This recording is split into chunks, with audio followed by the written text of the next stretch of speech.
ऊपर 3 सीसीटीवी लगे हुए थे। वहां की आरडब्ल्यू को इतना गुस्सा आया, उन्होंने वो सीसीटीवी कैमरे की रिकॉर्डिंग करके अगले दिन उनको भिजवाई अमित शाह जी को। जी जहां स्टेज से आप बोल रहे थे वहीं 3 सीसीटीवी कैमरे। उन्हीं के बारे में तो वो कह रहे हैं कि ये मोदी जी ने जो पैसा दिया था उससे लगे हैं। नहीं, मोदी जी ने आज तक एक पैसा नहीं दिया सीसीटीवी कैमरे का। हम मांगते रह गए, हमने कहा हमें दिल्ली में सीसीटीवी कैमरे लगाने हैं, निर्भया फंड से दे दो, उन्होंने नहीं दिया। हमने कहा हमें बसों में कैमरे लगवाने हैं, निर्भया फंड से दे दो, उन्होंने नहीं दिया। एक पैसा उन्होंने नहीं दिया, एक कैमरा उन्होंने नहीं लगवाया। लेकिन अब भी कोई देर नहीं हुई है, अभी 3 लाख हम लगवा रहे हैं, 3 लाख वो लगवा दें। मिलके काम करना चाहिए। दिल्ली हमारी भी है, दिल्ली उनकी भी है, दिल्ली सबकी है। दिल्ली को अच्छा करना हमारा। सीसीटीवी कैमरे जितने आप चाहते तो उतनी नहीं लगवा पाए? नहीं, ऐसा नहीं है। मैंने कहा है पूरी दिल्ली में जितनी जरूरत, 3 लाख लगने के बाद हम फिर आइडेंटिफाई करेंगे कौन कौन से इलाके रह गए, उनमें सब में और लगवा देंगे। तो ये 10 लाख 15 लाख की फिगर कहां से? ये पता नहीं वो कहां से लेके आए हैं। उन्हीं से पूछिएगा, अगली बार बुलाइएगा उनको भी आपकी अदालत में। वो तो ये भी पूछ रहे थे कि ये वाईफाई का वादा किया था। मैंने भी पिछले चुनाव के टाइम पर होर्डिंग देखे थे, पूरी दिल्ली में वाईफाई फ्री मिलेगा। लगना चालू हो गया, बड़ी देर से शुरू हुआ। हाँ, थोड़ी देर हो गई। इतने सारे काम थे, 5 साल तो लग जाते हैं काम करने में। लगने चालू हो गए और बहुत बड़ी जल्दी कंप्लीट हो जाएंगे। काफी एरिया में लग गए हैं वाईफाई।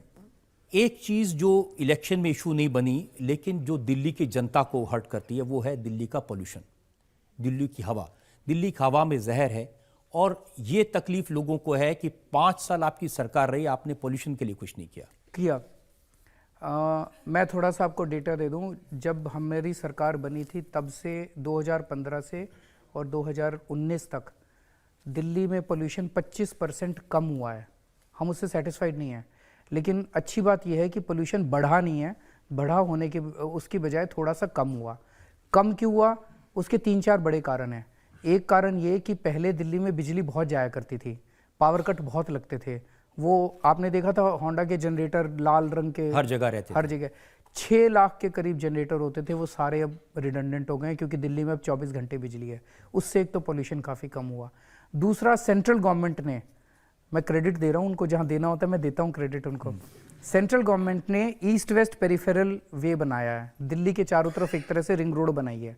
तो पहले एक स्टेट से दूसरे स्टेट में, यूपी से हरियाणा और हरियाणा से यूपी जो ट्रक जाया करते थे, लगभग 40-50 हज़ार ट्रक रोज रात को गुजरा करते थे, वो बाहर से गुजरने लग गए, उसका पोल्यूशन कम हुआ है। दिल्ली के अंदर हमने पेड़ बहुत लगाए हैं, लगभग 1100 एकड़ जमीन एडिशनल हमने पेड़ लगाए हैं, उसका थोड़ा बहुत असर हुआ है। तो इस तरह के कई सारे स्टेप्स लिए गए, लेकिन अभी और बहुत सारे स्टेप्स लेने हैं। आने वाले 5 साल के अंदर पोल्यूशन को और भी कम करना है। एक मजाक में लोग कहते हैं कि जब केजरीवाल जी आए थे तो ये खुद खांसते थे, अब 5 साल में पूरी दिल्ली खांस रही है। नहीं, ऐसा नहीं है।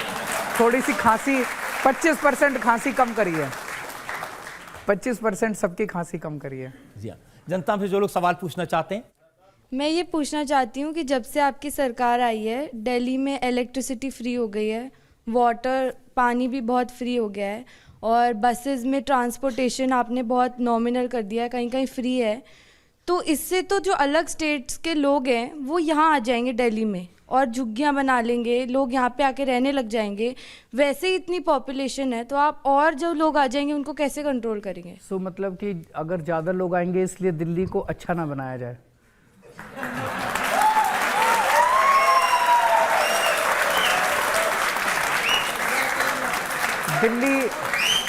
दिल्ली दिल वालों की है, दिल्ली देश का दिल है और पूरे देश के लोगों का सबका स्वागत है दिल्ली के अंदर। दिल्ली मिनी इंडिया है।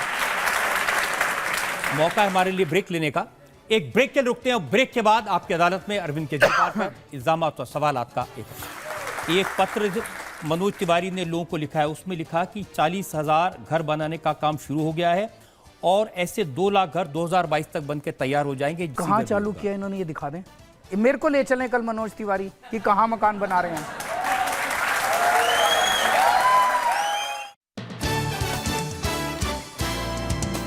Welcome back.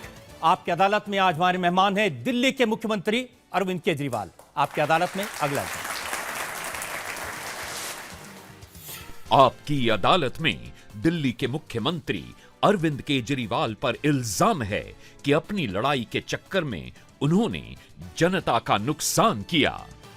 Kejriwal ji, BJP के सारे लोग कह रहे हैं कि 4-4.5 साल तक आप केंद्र सरकार से टकराते रहे और उस टकराव का दिल्ली की जनता को नुकसान हुआ। अब वो कह रहे हैं कि बुरे बीते 5 साल, जल्दी निकल लो केजरीवाल।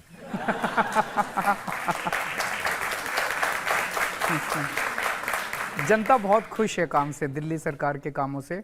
और मैं तो ये कहूँगा, जिस तरह का क्रांतिकारी काम शिक्षा के क्षेत्र में, स्कूलों के, अस्पताल के, बिजली के और पानी के, कम से कम 4 क्षेत्रों में जो क्रांतिकारी काम हुआ है, 70 साल के भारत के इतिहास में किसी राज्य की सरकार में ऐसा क्रांतिकारी काम आज तक कभी नहीं हुआ।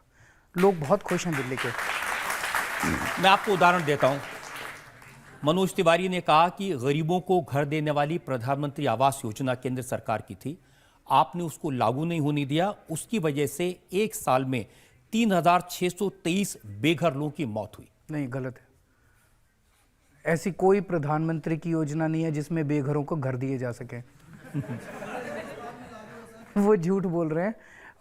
उनकी जो योजना है और हमारी जो योजना है, उसके अंदर एक बेसिक डिफरेंस। हमने भी, दिल्ली सरकार की भी एक योजना है झुग्गी वालों को मकान देने की, जो झुग्गी में रहते हैं उन लोगों को मकान देने की। उनकी भी योजना है उन लोगों को मकान देने की।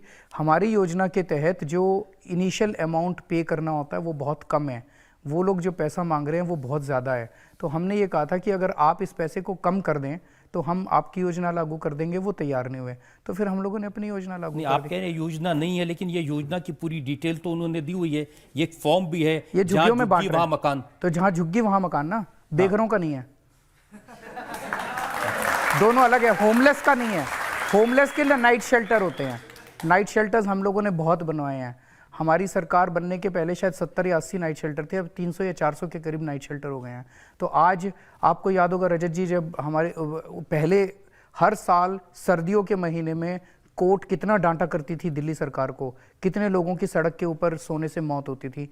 पिछले 3-4 साल से आपने एक भी मौत नहीं सुनी है। कोई कोर्ट की फटकार नहीं लगती है। उल्टे कोर्ट के कुछ रिटायर्ड जजेस हमारे नाइट शेल्टर्स देखने के लिए आए थे और उन्होंने खूब तारीफ की है कि नाइट शेल्टर्स के अंदर ये बेघर लोग वो हैं जिनके वोट भी नहीं होते। हम वोट बैंक के लिए काम नहीं कर रहे, तो उनके लिए जितना शानदार अरेंजमेंट हमने नाइट शेल्टर्स के अंदर किया है उसकी सब तारीफ कर रहे हैं। इनफैक्ट हर साल मीडिया भी जाके उसके अंदर देख के आता। दूसरा, ये जो झुग्गी वाला है, ये हम लोगों ने भी, जहाँ झुग्गी वहाँ मकान की योजना है उनकी भी है। फ़र्क इतना है कि जो इनिशियल अमाउंट अपफ्रंट देना होता है वो उनका ज़्यादा, बहुत हमारा कम है। हमने कहा इसको कम कर दो, हम लागू कर देंगे। नहीं, उसके लिए उन्होंने कहा कि ये जो अनाधिकृत कॉलोनियां हैं, गैर कानूनी कॉलोनियां हैं, जिनको मालिकाना हक देना था, कच्ची कॉलोनियाँ, हाँ, तो 2 साल से केजरीवाल जी से उनके नक्शे मांगते रहे, कहाँ कहाँ ये कॉलोनियां हैं, वो नहीं दिए। हाँ, ये अच्छा हुआ आपने पूछ लिया, मैं आज क्लियर कर देता हूँ। कच्ची कॉलोनियों में 2 किस्म की डिमांड है लोगों की। एक है कि वहाँ पे उनके काम किए जाएं, गली, नाली, सड़क, सीवर, पानी की पाइपलाइन, ये 5 काम होने हैं वहाँ पे। 70 साल में इनका कहीं कच्ची कॉलोनी के अंदर बिल्कुल नरक की ज़िंदगी होती थी। सड़कें कभी बनी नहीं, गली कभी बनी नहीं, पानी की निकासी नहीं है, बारिशों के दिनों में घर से बाहर निकलना मुश्किल हो जाता था। जितनी सरकारें आई सब कहती थी, या तो कहती थी फंड नहीं है, या कहती थी कानून अलाउ नहीं करता। हमने आने के तुरंत बाद कच्ची कॉलोनियों में काम कराने चालू किए। 1797 में से 1281 कॉलोनियों में मैंने सड़कें बनवा दी, नाली बनवा दी, गली बनवा दी, पानी की पाइपलाइन डलवा दी और सीवर की पाइपलाइन डलवा दी। ये 5 काम 1281 कॉलोनियों में कंप्लीट हो गए। अब इनके रेगुलराइजेशन का मामला है। हमारी सरकार ने आते ही 12 नवंबर 2015 को कैबिनेट ने प्रस्ताव पास करके केंद्र सरकार को भेज दिया कि इनको पक्का किया जाए। केंद्र सरकार 12 नवंबर 2015 से आज तक बैठी हुई थी, चुनाव का इंतजार कर रही थी। जैसे पहले कांग्रेस हर चुनाव के पहले वादे करती थी, अब इन्होंने भी चुनाव के पहले आके इन्होंने कहना चालू कर दिया, अब हम पक्का कर रहे हैं, अब हम रजिस्ट्री दे रहे हैं। आपको पता है, कह रहे हैं 40 लाख लोगों को फायदा होगा।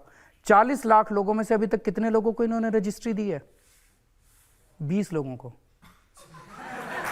और वो भी रजिस्ट्री, थोड़ा सुन लीजिए, 20 लोगों को रजिस्ट्री दी है, वो फर्जी रजिस्ट्री है। फर्जी कैसे है? खेती की जमीन के ऊपर मकान की रजिस्ट्री दे दी। अब कोई कल सरफिरा कोर्ट में चला गया तो उनका मकान भी सील हो जाएगा, जिनको रजिस्ट्री दी है वो भी बेचारे मर लेकिन जाएंगे। वो तो कह रहे हैं कि केजरीवाल जी अगर वक्त पर हमें नक्शे दे देते। हाँ, नक्शे का भी मैं बता देता हूँ। वो कह रहे हैं हमने सैटेलाइट से नक्शे सैटेलाइट के नक्शे हमारे हैं। जब 12 नवंबर को हमने उनको भेजा था प्रस्ताव 2015 में, हमने सारे सैटेलाइट के नक्शे भेजे इनको। GSDL के सारे नक्शे हमारे हैं। वो सैटेलाइट के नक्शे ये कहते हैं नहीं, सैटेलाइट के नक्शे मंजूर नहीं है, आप फिजिकल पैमाइश कीजिए, फिजिकल नाप के फिर भेजिए। अब 1797 कॉलोनी को फिजिकल नापने में टाइम लगता है, उसमें फिर हमने नापना चालू किया, उसमें टाइम। अब ये कह रहे हैं नहीं सैटेलाइट के नक्शे से ही काम चल जाएगा, तो यार 4 साल पहले ही कर लेते।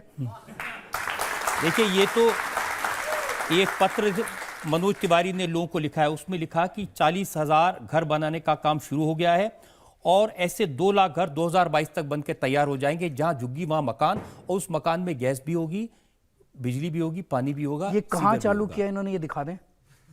एक मकान नहीं बना रहे, ये एक मकान, सब झूठ। मेरे को ले चलें कल मनोज तिवारी कि कहां मकान बना रहे हैं।